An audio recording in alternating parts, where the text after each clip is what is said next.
Hello বন্ধুরা, তোমরা সবাই কেমন আছো? অনেকদিন পর একটা ছোট্ট মিনি ব্লগে সবাইকে ওয়েলকাম। এখন বাজে হচ্ছে রাত 2:27। এখন দেখতেই পাচ্ছ এখন বেরিয়ে পড়েছি পার্টি বলে, এদিকে দাদারাও বেরিয়ে পড়েছে। উবার বুক করা হয়েছে, উবারের জন্য ওয়েট করা হচ্ছে। এখন তো করা মাত্র আমাদের উবার চলে এসছে। উবার করে বললাম যে চাপট করে আর দেরি করলাম না। উবারে করে যাবো হচ্ছে এখন শিয়ালদা স্টেশন। শিয়ালদা স্টেশন থেকে ট্রেন ধরবো, ট্রেনে ধরে যাবো হচ্ছে বাড়ি। দেখতে পাচ্ছ রাত্রেবেলায় হাই রোডটা কেমন লাগছে, পুরো ফাঁকা এরিয়ায়। এই হাই রোড যদি লং ড্রাইভ করা হয় কেমন হয় একটু কমেন্টে জানিও তো। প্রায় 500 কিলোমিটার পথ দুটো আমি ফাইনালি শিয়ালদা স্টেশনে এসে বসলাম। শিয়ালদা স্টেশনে ঝটপট করে ট্রেনে উঠে বসে বললাম ট্রেনে না সিলে দাঁড়াবো না সেভাবে। এখন ট্রেনে কিন্তু পুরো ফাঁকা আছে।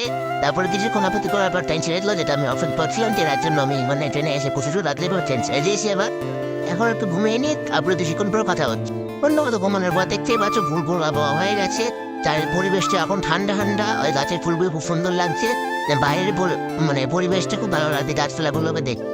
সেটাই আমি বাইরের দিকে তাকিয়ে মানে উপভোগ করছিলাম আর কি, আর কিছুই না। তারপর আর অনেকে পথে টুম করে ফাইনালি বাড়ি এসে বসলাম। আজ আমি এইটুকুই। যদি ব্লগটা ভালো লেগে থাকে চ্যানেলটাকে সাবস্ক্রাইব করতে হবে। Bye bye.